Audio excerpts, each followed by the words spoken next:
And this would be very helpful for Iranian development both in many ways, both in technique and in other ways. We had a minority, minority forum here, and it was focusing on the women's rights.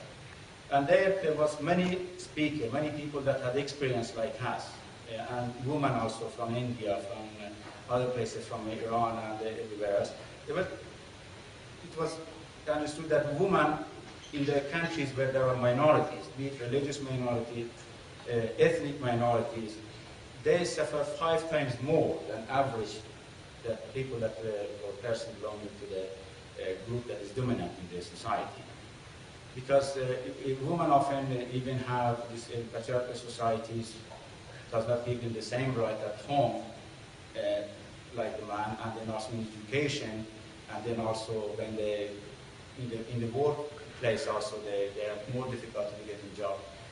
Of course, here also federalism could be helpful because some of those barriers, like language, will directly go away. And then it is also will be representation. Of course, sometimes it is, in federalism, the difficulty is that making a kind of law that is universal and make everybody equal. Some federalist state maybe, for instance, in some areas say, well, because of my religion is different from the others, or my culture is different, which is obviously used by the Iranian government also, always talking about the Iranian culture or Islam, that we do not give the same right to the woman because it's cultural. But here, I mean, it should be made sure that in the central government or in any level that equality between peoples are guaranteed.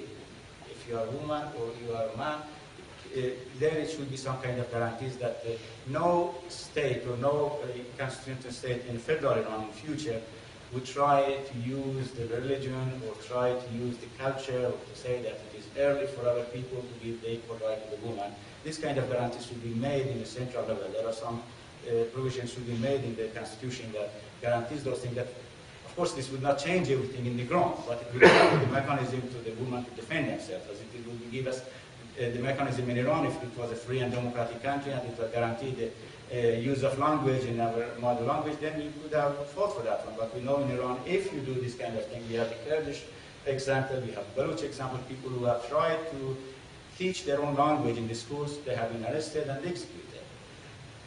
But if there is law and there is a support for that one, you could also demand that kind of thing. So this is making sure that everything that is human right, that is the people's right, and clearly that is the wishes of people are guaranteed in both central government and in the local level, that their rights are respected. And the distribution of resources, of course, here is also, in Iran's case, it's always come up with the Ahvaz because it has the largest oils and provide the most to Iranian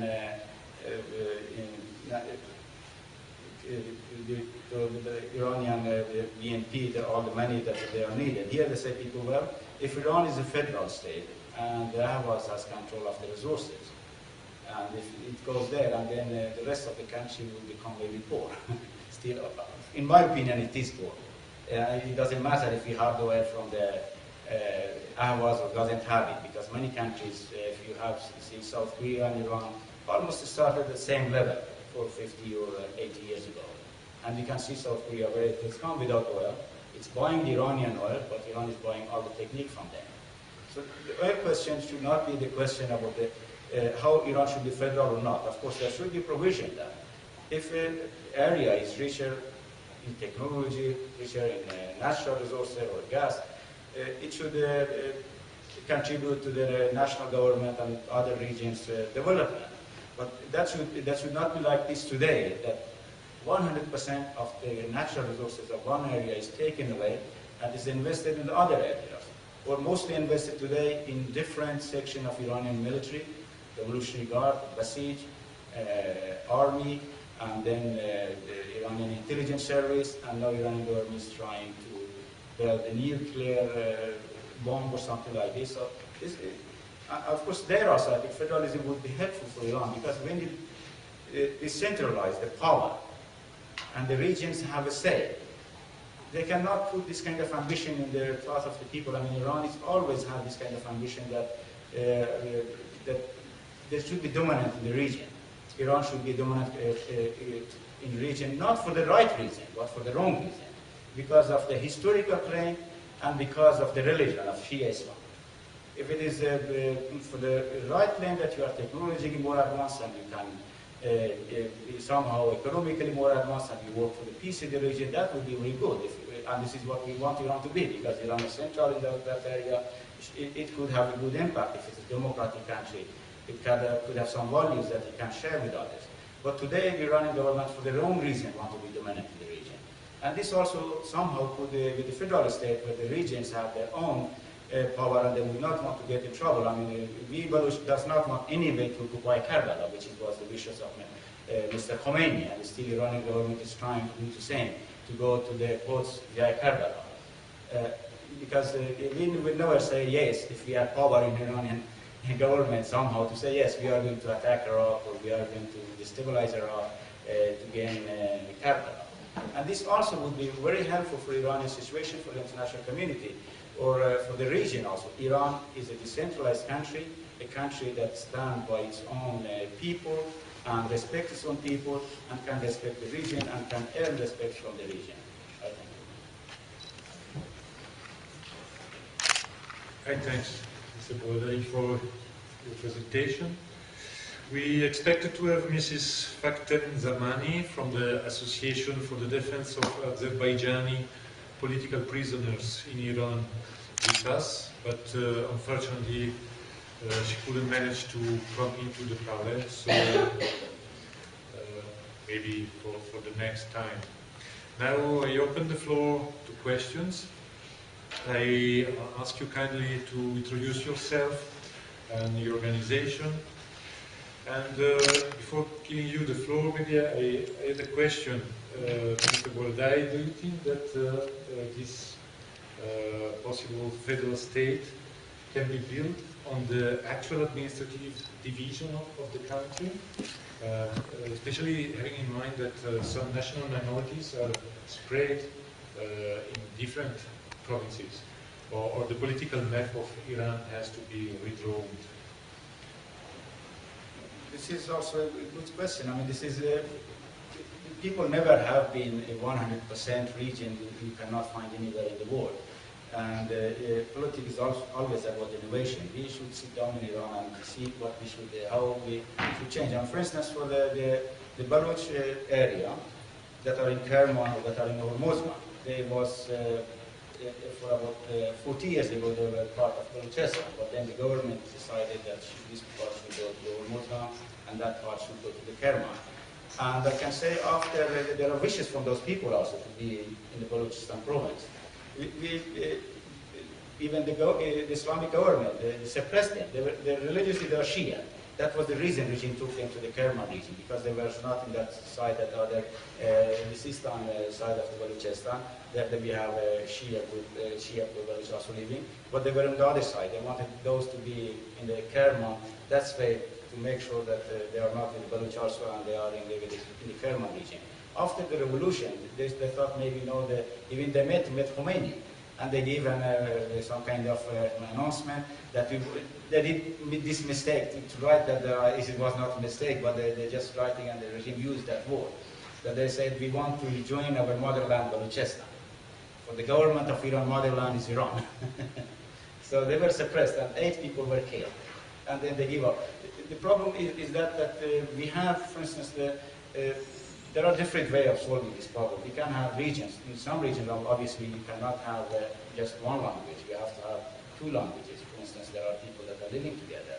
And you can have different kind of administration, the region with the different national groups or different language groups, and regions where there is a dominant nationality also.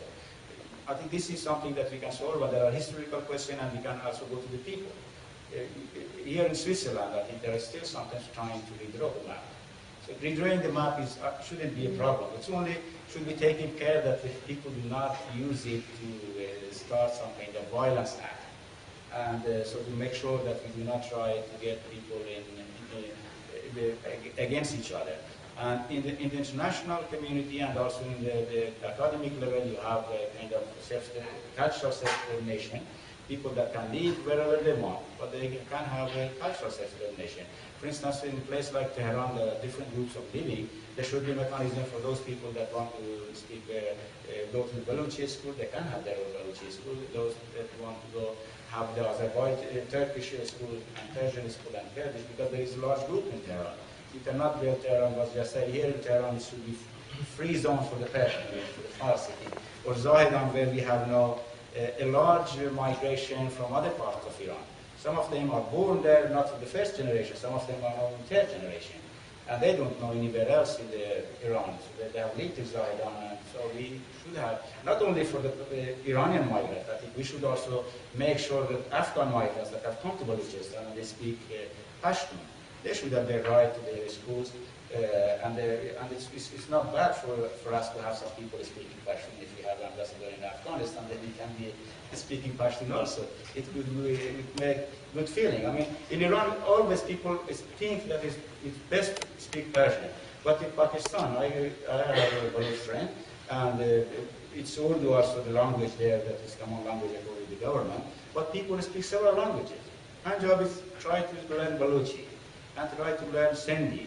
And I know the Baloch, some of them of my friends. And they speak several languages, not only Urdu. They speak Balochi, they speak English, they speak Saraiki. Maybe nobody heard about Saraiki, but they speak it also. And I just had an experience. Last time I met a Sindhi woman.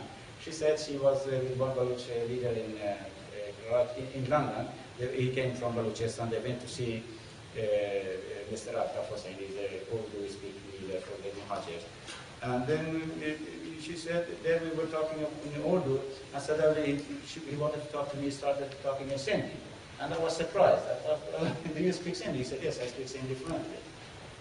This would make people give very good feeling if I see a Persian speaking Baluchi. But many Persians were living in Balochistan, but they never tried to learn language.